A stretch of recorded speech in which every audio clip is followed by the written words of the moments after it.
The Maverick archetype. Cunning, clever, slippery, innovative, is not afraid to stand out and to be apart from the group. The Maverick archetype is also able to blend in and be a master of disguise. This is that chameleon energy, that now you see me, now you don't kind of energy. Master of illusion, able to travel far distances and stay fluid in order to always be one step ahead. This is the archetype we're gonna discuss today. Welcome to the Goddess Keys. If you're new here, hello. I hope you stay. Check out the subliminals, the music soundtracks that I have, as well as lectures and meditations to support you on your world building journey. At the Goddess Keys, what we do is we blend fact and fiction, and we move into the gray area, the myth, the story, and we utilize this artistic space to create the world that we want to see and experience. And if you are joining me for many times outside of the first time, welcome back. Thank you for your support, whether it's through sharing the video, absorbing the content. Welcome and thank you to the folks who support this work outside of the YouTube channel or within the YouTube channel. I appreciate you. So let's get into the Maverick archetype. We're gonna do one media archetype and one deity that represents the Maverick. Now the first one, I gotta give it up for my girl, Carmen Sandiego. I loved this show when I was younger. And this show, Carmen Sandiego, for folks who don't know, it actually started off as a game. And it was like an edutainment game. And it was a game that was crafted and cultivated to get children interested in geography. A lot of school-age children were scoring a little lower when it came to geography. And so the folks who created Carmen Sandiego wanted to gamify education. The goal was to basically track Carmen. She was definitely that maverick, a little bit more of that trickster archetype as well. She was all over the world, and the whole idea and premise of the show was, where in the world is Carmen Sandiego?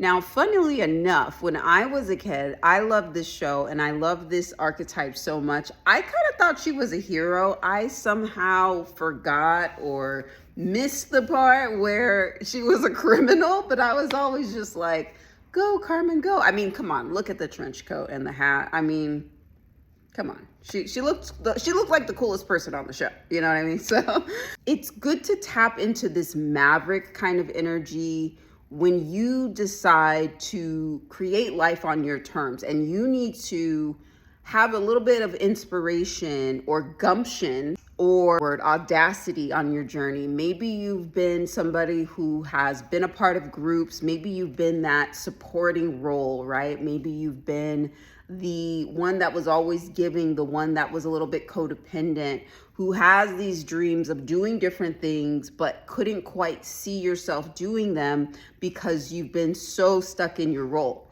Check out Carmen Sandiego and look at her as the Maverick archetype to embody. Now, if we think about deities and the Maverick archetype, a good one to study or embody would be Hecate. She is a crossroads deity. She is the deity that, I believe her name in Turkey, they refer to her as Enodia. She's the deity that a lot of folks would revere or look up to for long road trips, right? To keep the road safe, to clear the road. Another kind of traveling energy. When you're a maverick, you're not just gonna stay in the same place. And we could take this physically. So like you might be somebody who's a big traveler, who likes to explore, likes to go on adventures.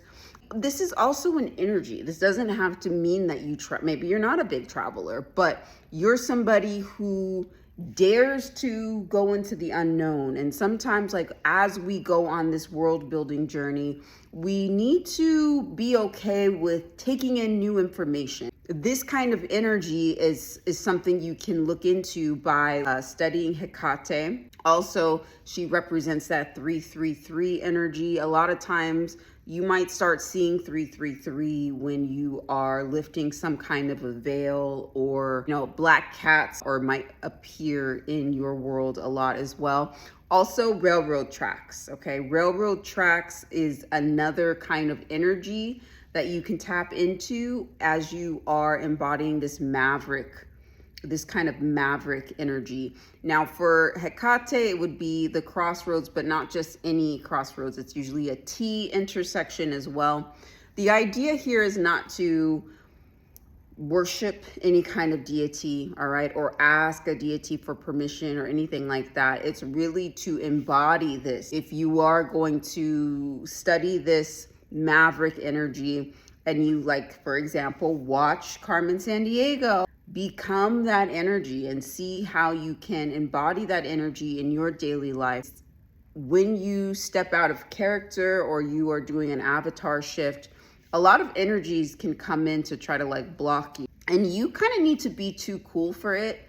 And when I think about Carmen Sandiego, I mean, she had ops everywhere. People were looking for her all over the world, okay? But she was always one step ahead, looking cute, okay? She was doing her thing. She made her own rules and people were obsessed with her, basically, okay? And so she was able to stay true to herself. To do it, she had to be really quick on her feet. She had to be nimble. She had to be flexible. She had to be smart. She had to be calculating. And that's the thing with Hecate. One of her symbols is the key. And, that's opening up different doors. If you are the key, or if you embody that key, it's not just for the one door, right? You need multiple types of keys. And this is why a lot of folks who travel revere Hecate. They're folks who or like to at least embody that kind of energy. That is the Maverick archetype. Stay tuned. I'm going to put out a couple of soundtrack pieces. If you're looking to get into this Maverick archetype, you can then take a listen. I'll be sharing some more information on Patreon about the Maverick. And if you are interested in enhancing your world building journey, you can look at some of the recent soundscapes that I've posted to my Bandcamp, which I will link below. And these are really good for if you're working on embodying certain archetypes. And I encourage you to try on archetypes that you aren't comfortable with, okay? Because if you're comfortable with a certain archetype, you're kind of like in your factory settings, in your NPC kind of settings. But if you are boldly exploring and, getting into that maverick energy, you might be trying on different masks. You might be trying on different roles that might feel uncomfortable to you. But when you do this, you are expanding your capacity and expanding your realm and expanding your access to information, which you will need as you world build, right? Because when we're thinking about being world builders, it's not just staying in our lane. There is no lane. We're building a world, okay? So we need to know how different energies move by trying them on. So a lot of the subliminals you'll find on Bandcamp are helpful for that. And looking forward to sharing more mythology, more different archetypes for you to consider on your mythical world building journey.